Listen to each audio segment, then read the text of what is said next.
Hello, my name is Ryan Van Brunt and I work for Metro Fire. And I would like to talk to you all today about the strategic plan for the district for the following year. Of course, we are a all-risk fire department, and the overall strategic plan objectives are going to be to provide for life, incident stabilization, and environment and property. And what that means is that when we go respond to fires, the first thing that we should be concerned about when we show up on scene is there a need for life rescue measures?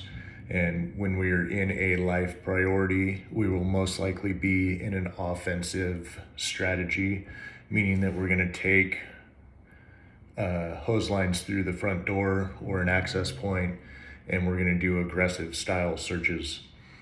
The risks that we've identified in the community is that we've had a lot of fires lately with entrapped victims that have had both positive and negative outcomes. And it is the district's stance that we're here first and foremost to provide for life safety.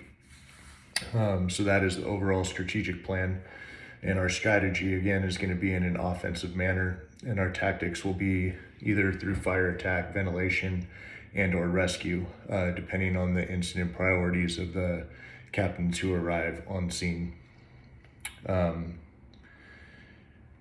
ways that we're going to mitigate the risks is by determining, again, what type of priority that we're in. So if we're in a life priority, we're going to risk a lot to save a lot, which means that we're going to risk our lives in order to save the lives of others.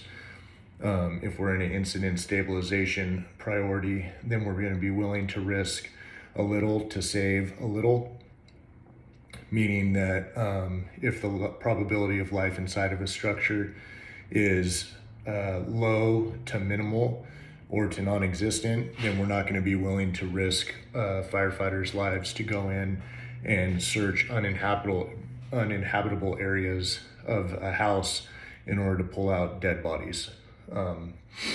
Moving on, also, if we're in the strategic objective of environment or property, we're not going to put almost any risk to firefighters' lives in order to save environment or property. So, for instance, if we show up to a house that's fully involved with no signs of possible life, we are probably going to most likely assume a defensive posture, and we may not be going in and doing aggressive interior searches on a building like that.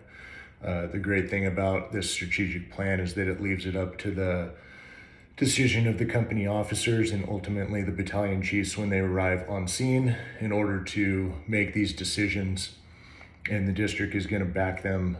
And these, of course, are the benefits of having a system in place like that, is we're giving the captains the ability to make decisions based off of what they see and their risk assessment and their size up of the buildings and the fire progression and what they think that the fire is going to do.